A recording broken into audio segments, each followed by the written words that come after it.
Sir ಈ ವಿಚಾರ ಸಂಬಂಧಪಟ್ಟ ಇದಕ್ಕೆ ಮುಂಚೆ ಸಿಎಂ ಅವರು ಭೇಟಿ ಮಾಡಿದ್ರು ಸರ್. ಯಾವುದಕ್ಕೆ ಮುಂಚೆ ಹನಿ ಟ್ರಾಪ್ ವಿಚಾರ ಸಂಬಂಧಪಟ್ಟ ಸಿಎಂ ಅವ್ರಿಗೇನು ಭೇಟಿ ಮಾಡಿಲ್ಲ.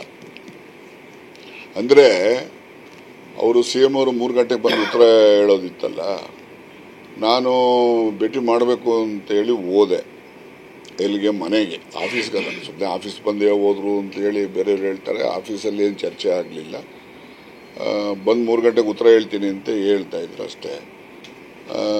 ಅಲ್ಲಿ 3 ಗಂಟೆಗೆ ಉತ್ತರ ಹೇಳೋದಕ್ಕಿಂತ ಮುಂಚಿತವಾಗಿ ನಾನು ಮನೆಗೆ 12:30 ಅಷ್ಟೊತ್ತಿಗೆ ಹೋದೆ. ಅವರೇನೋ ಓದ್ತಾ ರೂಮಲ್ಲಿದ್ದರು. ಈ ರಿಪ್ಲೈ ಇದೆಲ್ಲ ನಾನು ಮುಖತಃ ಮಾತಾಡೋಕ್ಕಾಗಲಿಲ್ಲ. ಅಲ್ಲಿನೇ ಫೋನಲ್ಲಿ ಈ ಥರ ಆಗಿದೆಯಲ್ಲ ಸರ್ ಅಂತ ಹೇಳಿದೆ.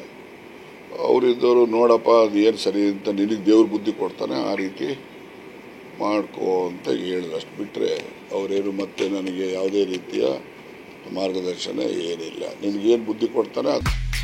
ಕಂಗ್ರ್ಯಾಚುಲೇಷನ್ಸ್. ಯಾರು ಹುಡುಗ? ಮದುವೆ ಅಲ್ಲ, ಬಿಸ್ನೆಸ್ ಸ್ಟಾರ್ಟ್ ಮಾಡ್ತಾ ಇದ್ದೀನಿ. ಹೌದಾ? ಹೇಗೆ? Boss Vala. Boss Vala, B the boss. ಥರ ಮಾಡು ಅಷ್ಟೇ. ಸರ್, ಈಗ 3 ತಿಂಗಳಿಂದ ಇದೆಲ್ಲ ನಡೀತಾ ಇದೆ ಅಂತ ಹೇಳಿ 3 ತಿಂಗಳಿಂದೆಲ್ಲ 1-1.5 ತಿಂಗಳಿಂದ ನಡೀತಾ ಇದೆ. ತುಮಕೂರು ಮನೆ, ಮಧುಗಿರಿ ಮನೆ, ಬೆಂಗಳೂರು ಬೇರೆ ಬೇರೆ ಕಡೆ ಕೂಡ ನಿಮ್ಮನ್ನ ಪ್ರಯತ್ನ ಮಾಡಿದ್ದಾರೆ. ಮತ್ತೆ 3-4 ಸಲ ಬಂದು ಆಕೆ ಭೇಟಿ ಮಾಡಿದ್ದಾರೆ. ನೀವು ಆಕೆಯನ್ನು ಹೊಡೆದಿದ್ದೀರಿ ಅಂದ್ರೆ ಅದೆಲ್ಲ ಆಗಿದೆ. ಈಗ ಏನೇನೆಲ್ಲ ಡೀಟೇಲ್ ಕೃತ್ಯ ನಡೆದಿದೆ ಅನ್ನೋದನ್ನು ನಾನು ವಿವರವಾಗಿ ನನ್ನ ಹೇಳಿಕೆನಲ್ಲಿ ಹೇಳಿ ಕೊಡ್ತೇನೆ. ನಾನು ಅದನ್ನೆಲ್ಲ ಈಗ ಎಲ್ಲರ ಮುಂದೆ ಏನು ಎತ್ತ ಅಂತೇಳಿ ಹೇಳಲಿಕ್ಕೆ ನಾನು ಬಯಸೋದಿಲ್ಲ.